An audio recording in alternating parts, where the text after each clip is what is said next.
نحمده ونصلي على رسوله الكريم اما بعد بسم اللہ الرحمن الرحیم۔ عزیز طلباء، آج ہم مختصر المعانی الفن الثالث علم البدیع کا سبق نمبر 19 شروع کر رہے ہیں۔ سب سے پہلے ہم حسب عادت سبق سے متعلق عبارت کو پڑھیں گے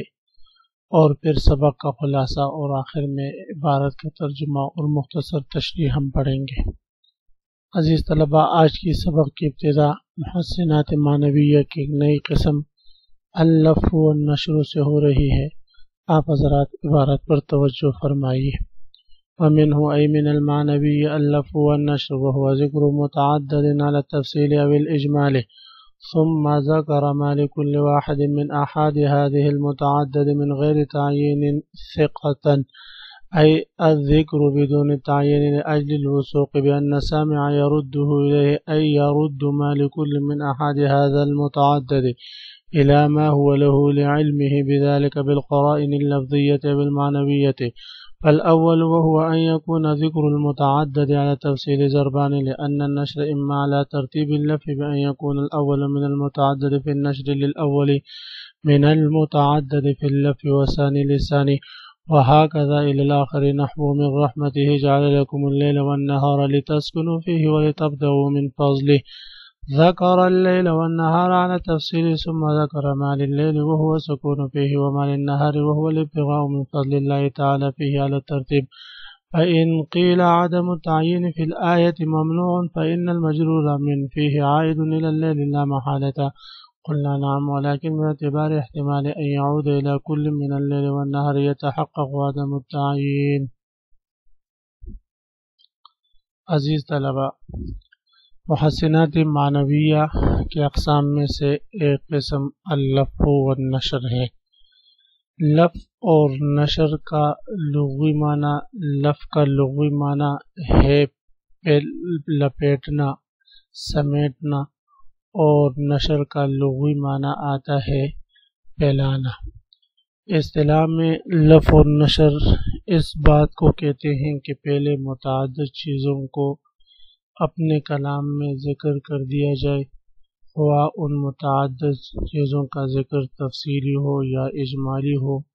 پھر ان متعدد چیزوں میں سے ہر ایک کے مناسب کو متعین کیے بغیر ذکر کر دیا جائے، تعیین کیے بغیر، اس وجہ سے کہ سامع پر اعتماد کرتے ہوئے کہ وہ ان متعدد چیزوں میں سے ہر ایک چیز لف میں موجود اس کی طرف جو ہے پھیر دے گا اور اس کے ساتھ لگا دے گا، تو یہ لف اور نشر کہا جاتا ہے۔ اس اجمال اور تفسیر کے اعتبار سے مصنف علیہ الرحمہ بتائیں گے کہ لف اور نشر کی دو قسمیں بنتی ہے۔ تفصیل کے اعتبار سے اگر ہو تو اس کی دو قسمیں بنتی ہیں۔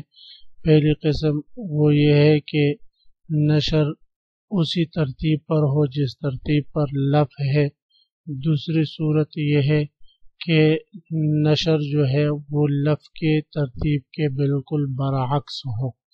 ان دونوں قسموں کو آج کے سبق میں ہم پڑھتے ہیں تفصیل کے ساتھ۔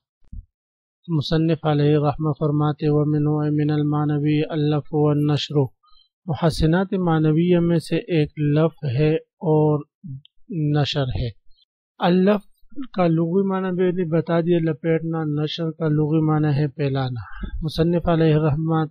تعریف فرما رہے وہ ذکر متعدد علی تفصیل او الاجمال، وہ متعدد چیزوں کو ذکر کرنا ہے، خواہ وہ ذکر تفصیلاً ہو یا کہ اجمالاً ہو۔ ثم ذکر ما لکل واحد، یا ثم یذکر ما لکل واحد من احاد هذا المتعدد من غیر تعیین ثقة، پھر ان میں سے ہر ایک کے لیے، یعنی لفظ کے متعدد افراد میں سے ہر ایک فرد کے لیے ذکر کریں اس کا مناسب نشر کی صورت میں من غیر تعیین، بغیر تعیین کے، بغیر بتائے ہوئے، ثقتاً اعتماد کی خاطر، اے الذکر بدون تعیین، یعنی یہ جو نشر کی صورت میں لف کے افراد میں سے ہر فرد کے لیے مناسب ذکر ہوں، یہ بغیر تعین کے ہوں، لأجل الوثوق، اور یہ عدم تعین بوجہ سامع پر اعتماد کے ہوں، بأن السامع يرده الیہ، کہ سامع خود اس مناسب کو اس لفظ کے افراد میں سے ہر ایک فرد کی طرف لوٹا دے گا، ای يرد ما لكل من احاد هذا المتعدد الى ما هو له لعلمه بذلك، یعنی سامع لوٹا دے اس متعدد کے افراد میں سے ہر ایک فرد کے لیے الى ما هو له، اس مناسب کو جو اس کے لیے مقرر ہے، لعلمه بذلك، بوجہ اس کے علم کے، اس بات کو معلوم ہونے کے، اور اس بات کا علم اس کو کیسے ہوگا، بالقرائن اللفظیۃ او المعنویۃ، قرائن لفظیہ یا قرائن معنویہ سے اس کو ہوا ہوگا۔ یعنی لفظ میں متعدد چیزوں کو تفصیلاً ذکر کر دیا، پھر اس کے بعد نشر میں اس کے مناسب متعدد چیزوں کو ذکر کر دیا، اور ہر ایک لفظ کے افراد میں سے ہر ایک فرد کے لیے اس کا مناسب کو ذکر کیا گیا ہو، لیکن یہ نہ بتایا گیا ہو کہ یہ لفظ کے افراد میں سے کس فرد کے لیے یہ مناسب اور کس کے لیے یہ مناسب، بغیر تعین کے، اور یہ عدم تعین سامع پر اعتماد کی خاطر ہوگا، سامع خود اس کی تعین کر دے گا۔ پہلی مثال سمجھے، جیسے وَمِن رَحْمَتِهِ جَعَلَ لَكُمُ اللَّيْلَ وَالنَّهَارَ، تو یہاں پر دیکھیں یہ آیت کریمہ لیل اور نہار یہ لفظ ہے، دو چیزوں کو تفصیلاً ذکر کیا ہے، پھر آگے لِتَسْكُنُوا فِيهِ وَلِتَبْتَغُوا مِن فَضْلِهِ، تاکہ تم اس میں سکون کرو، تاکہ تم اس میں اللہ کے فضل میں سے تلاش کرو۔ تو ظاہر ہے یہ نشر ہے، نشر میں ایک سکون کا ذکر، دوسرے ابتغاء کا ذکر۔ اب ظاہر ہے کہ سکون کا تعلق اللیل سے ہے اور ابتغاء کا تعلق نہار سے ہے، سامع خود اس کی تعین کر لیتا ہے، اس کو لفظ اور نشر کہا جاتا ہے۔ اسی کے بارے میں مصنف علیہ رحمہ فرماتے ہیں کہ یرد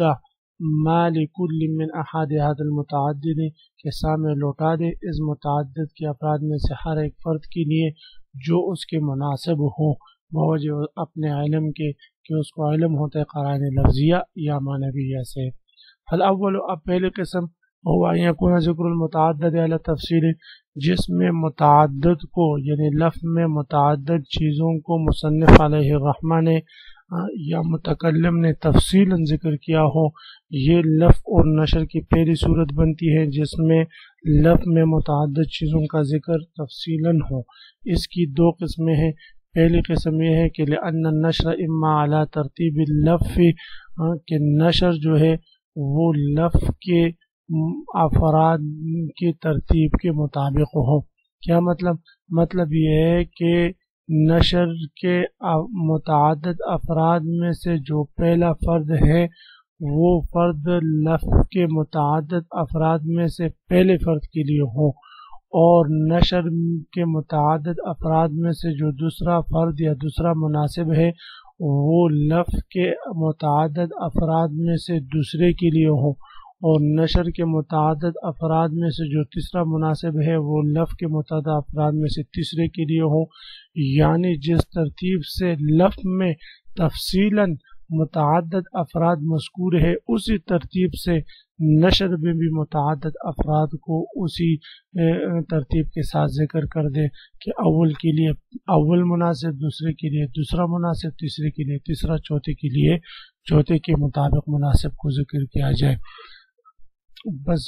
لفظ کی پہلی قسم وہ ہوا ان یکون ذکر المتعدد علی تفصیل، کہ متعدد کا ذکر تفصیلاً ہو۔ ضربان اس کی دو صورتیں ہیں، پہلی صورت لأن النشر اما علی ترتیب اللفظ، نشر یا تو لفظ کے ترتیب کے مطابق پر ہوگا، بأن یکون الاول من المتعدد فی النشر للاول من المتعدد فی اللفظ، کہ نشر کے متعدد افراد میں سے اول فرد جو ہو للاول من المتعدد فی اللفظ، لفظ کے متعدد افراد میں سے اول کے لیے ہو، والثانی، اور یعنی نشر کے متعدد افراد میں سے جو ثانی ہے وہ لفظ کے متعدد افراد میں سے ثانی کے لیے ہو، وہکذا الی الآخر، اسی طرح آخر تک، تیسرے کے لیے تیسرا، چوتھے کے لیے چوتھا، جیسے یہ آیت کریمہ ہے وَمِن رَحْمَتِهِ جَعَلَ لَكُمُ اللَّيْلَ وَالنَّهَارَ لِتَسْكُنُوا فِيهِ وَلِتَبْتَغُوا مِن فَضْلِهِ، اور اللہ تعالیٰ کی رحمت میں سے یہ ہے کہ وہ اپنے رحمت سے اللہ رب العزت نے بنا دیے ہیں تمہارے لیے تمہارے واسطے رات اور دن کو لتسکنوا فیہ تاکہ تم رات میں آرام کر سکو، ولتبتغوا من فضلہ اور تاکہ تم دن میں اس کے فضل میں سے تلاش کرو۔ اب یہاں پر دیکھیں عزیز طلبہ کہ جعل لکم اللیل والنہار، لفظ میں لیل اور نہار کا ذکر تفصیلاً مذکور ہے، لیل اور نہار دو افراد ہے، تفصیلاً مذکور ہے۔ اب نشر میں لتسکنوا فیہ ولتبتغوا میں نشر میں اس کے مناسب یعنی رات کے مناسب لتسکنوا وہ پہلے ذکر کیا اس لیے کہ لفظ میں لیل کا ذکر پہلے ہے، اور نشر میں لتبتغوا من فضلہ دن کے مناسبت یہ ہے کہ اس میں ابتغاء ہو، تو ابتغاء کو نشر میں دوسرے نمبر پر ذکر کیا اس لیے کہ لفظ میں بھی یہ دوسرے نمبر پر ہے۔ اسی کو جو ہے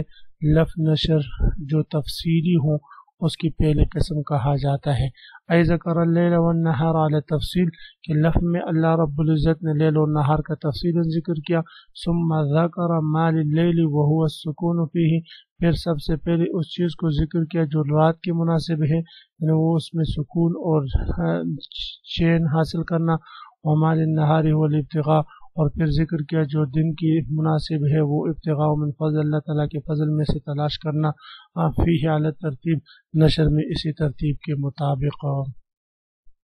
فإن قیل عدم التعیین فی الآیت ممنوع، اب یہاں سے مصنف علیہ الرحمہ ایک اعتراض اور اس کا جواب دے رہی ہیں۔ اعتراض یہ ہے عزیز طلبہ کہ ہم نے لفظ نشر کے تعریف میں پڑھا تھا کہ لفظ اور نشر یہ ہے کہ متعدد چیزوں کا ذکر کیا جائے، چاہے وہ ذکر تفصیلاً ہو یا اجمالاً ہو، پھر ان متعدد چیزوں کے افراد میں سے ہر فرد کے لیے اس کے مناسب کو ذکر کیا جائے بغیر تعیین کے، اعتماداً سامع پر اعتماد کرتے ہوئے۔ تو من غیر تعیین کی قید اوپر لگائی تھی، اس کا مقتضا تو یہ ہے کہ جو متعدد امور ہوں وہ متعین نہ کیے جائیں کہ فلاں امر لفظ کے فلاں امر کے لیے ہے اور فلاں امر جو ہے لفظ کے فلاں امر کے لیے ہے، بلکہ یہ تعیین یا یہ متعین کرنا سامع کے ذمہ چھوڑ دیا جائے۔ تو آیات کریمہ میں اگر ہم دیکھیں تو آیات مبارکہ میں تعیین پائی جاتی ہیں، اس لیے کہ لتسکنوا فیہ میں ہی ضمیر جو مجرور ہے بالاتفاق جمہور علماء مفسرین کے ہاں یہ لیل کی طرف راجع ہیں، اور من فضلہ میں ہو ضمیر جو موجود ہے وہ جو ہے تو اب جب وہ ضمیر مجرور یہ لیل کی طرف راجع ہیں تو اس سے تو تعیین ہو چکی ہے، جب تعیین ہو چکی ہے تو یہ قطعی طور پر معلوم ہو چکا کہ جو ہے لتسکنوا سے مراد لیل ہے اور لتبتغوا یہ نہار کے ساتھ مربوط ہے، پس یا تو تعریف میں مذکور شرط جو تھی من غیر تعیین یہ شرط درست نہیں، اور یا آیات مبارکہ لفظ نشر کی مثال نہیں بنتی۔ تو اس کا جواب مصنف علیہ الرحمہ بتائیں گے کہ دیکھیں بھئی لتسکنوا فیہ میں ہو ضمیر جس طرح لیل کی طرف راجع ہو سکتی ہے اسی طرح نہار کی طرف بھی اس کا راجع ہونا ممکن ہے، اگرچہ حقیقتاً اور نفس الامر میں بات یہی ہے کہ فیہ میں ہو ضمیر لائل کی طرف راجع ہیں اور نہار کی طرف راجع نہیں ہے، لیکن نفس الامر اور حقیقت سے اگر ہم تھوڑی دیر نظر اس طرف کر کے الفاظ کو دیکھیں تو الفاظ کے اعتبار سے جیسے ہو ضمیر لیل کی طرف راجع ہو سکتی ہے نہار کی طرف راجع ہو سکتی ہے، تو باعتبار الفاظ کے تعین ان میں نہیں ہے۔ یہی بات مصنف علیہ الرحمہ اس کے جواب میں ذکر فرمائیں گے۔ فإن قیل اگر اعتراض کیا جائے عدم تعین فی الآیت ممنوع، آیات کریمہ میں عدم تعین ممنوع ہے، یعنی عدم تعین کا اہتمام نہیں کیا گیا۔ فإن المجرور من فیہ اس لیے کہ ضمیر مجرور فیہ میں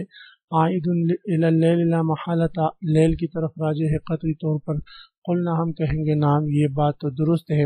ولیکن باعتبار احتمال ان یعود الی کل من اللیل والنہار، باعتبار لفظی احتمال کہ اگر ہم غور کریں تو یہ ضمیر لوٹ رہی ہے لیل کی طرف بھی اور نہار کی طرف بھی، تو باعتبار الفاظ کے اگر ہم غور کریں تو یتحقق عدم تعین، عدم تعین ثابت ہو سکتی ہے۔ عزیز طلبہ اسی کے ساتھ آج کے سبق کا اختتام کرتے ہیں۔ آج کے سبق میں ہم نے محسنات معنویہ کی ایک نئی قسم لفظ و نشر سے متعلق پڑھا۔ لفظ و نشر کی تعریف مصنف علیہ الرحمہ نے کی ہے، وہ ذکر متعدد علی التفصیل او الاجمال ثم مال كل واحد من غیر تعیین سقطا، کہ جو ہے وہ یہ ہے کہ متعدد چیزوں کو ذکر کیا جائے تفصیل کے طور پر یا اجمالاً، اور پھر ان میں سے ہر ایک کے مناسب کو ذکر کیا جائے بغیر تعین کے سامع کے اعتماد پر چھوڑ کر، تو اس کو لفظ و نشر کہا جاتا ہے۔ پھر پہلی قسم یعنی تفصیلاً ذکر ہو، اس کی دو صورتیں مصنف علیہ الرحمہ نے بتایا۔ پہلی صورت یہ ہے کہ نشر میں جو متعدد افراد ہیں وہ اسی ترتیب سے ہو جو کہ لفظ میں مذکور ہے۔ اس کی مثال آج کے سبق میں ہم نے پڑھی، اس پر ایک اعتراض بھی ہوا، اس کا جواب بھی ذکر ہوا۔ آپ حضرات اس سبق کو خوب غور سے سنیں سمجھیں۔ اللہ تعالی ہم سب کا حامی و ناصر ہو، آمین۔ وآخر دعوانا الحمدللہ رب العالمین۔